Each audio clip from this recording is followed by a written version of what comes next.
Yo, what's up everyone, this is ChippySound from Black Tie Gaming doing this collab with GrandTheftAero about Need for Speed Undercover, a game that is a lot of times regarded as the worst in the Need for Speed series.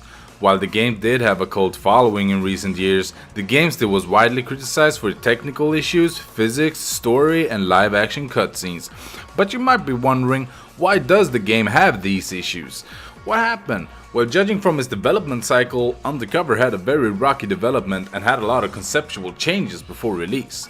I thought it would be interesting to cover a video on this troubled and rocky development, so let's just get to it.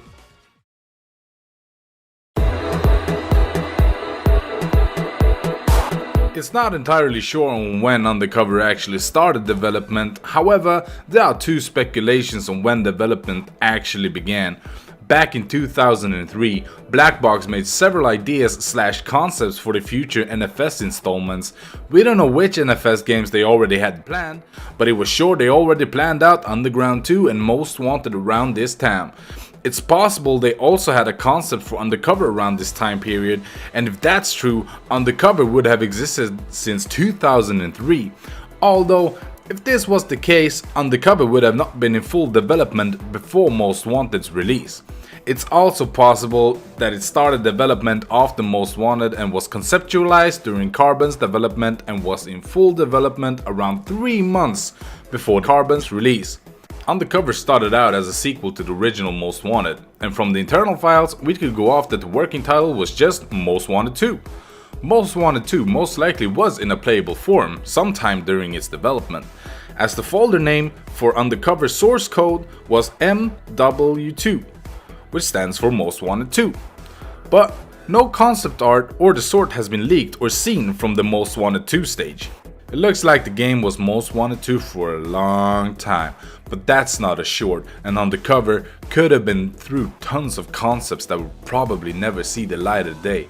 The dev team wanted the game to have a more serious tone than other NFS games as well. They would not only work on races, but also missions to progress through the game, which would be called jobs in the final game.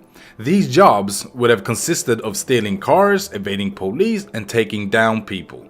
The dev team also wanted to put even more focus on live action cutscenes that were seen in previous Need for Speed installments. In late 2006, EA and Black Box realized Undercover would take more time to develop than expected. Instead of just not releasing any Need for Speed game in 2007, they decided to work on a sort of a filler game. This game would be known as Need for Speed Pro Street. EA and Black Box made a bad move with this decision, especially since they were also working on their new IP, Skate, which at the time already put more stress on the dev team. Black Box made a decision to split the teams in two. One would work on Undercover, while the other team would work on Pro Street. Some important developers did work on both games at the same time, putting a lot of work and pressure on them, which meant they couldn't work on Undercover with their fullest potential. The teams being split would also mean a lot of talent from other dev teams would have not been utilized in Undercover. During a large part of Pro Street's development, Undercover was known as Need for Speed Chase. Not a lot is known about this time period other than that the game was The Chase around mid-2007 and most likely turned into Undercover right after. This is also when live action cutscenes were shot. The only remains from this time period was a cut intro/unreleased teaser featuring a Mitsubishi Lancer Evo X chasing a Porsche 911 down a highway, with the Porsche being taken down in the end. Parts of this intro would be used in the game's trailer and final intro. Here's the full intro/trailer, and a annotation will be shown if you want to skip the intro, but I suggest you watch it.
During this time, the dev team saw a major change in their workplace.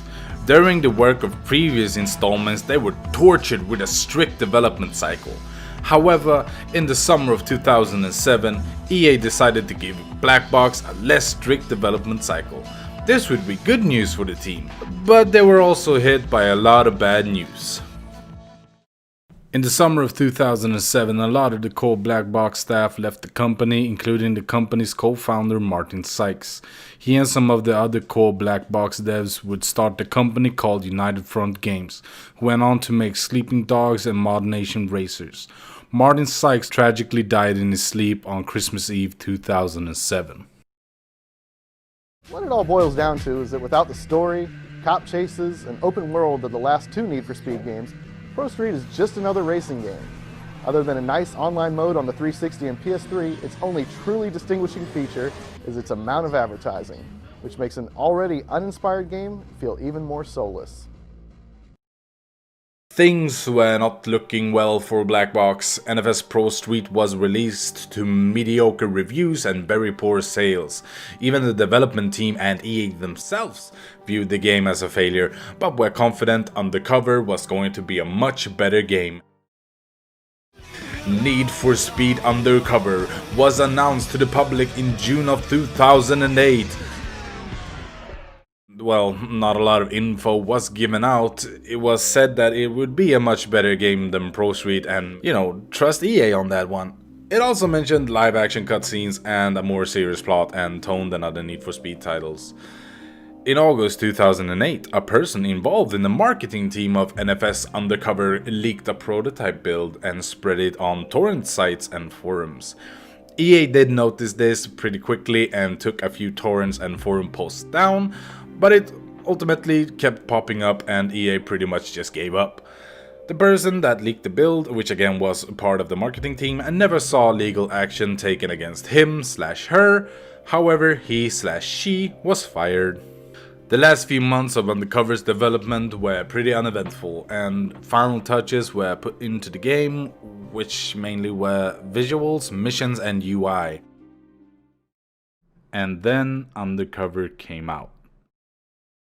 There wasn't a whole lot known about Need for Speed Undercover when it was announced, except that it was supposed to include a ton of cinematic flair to tell its story. Taking a page from the American classic that is The Fast and the Furious, an undercover cop is charged with cleaning up the seedier parts of illegal street racing.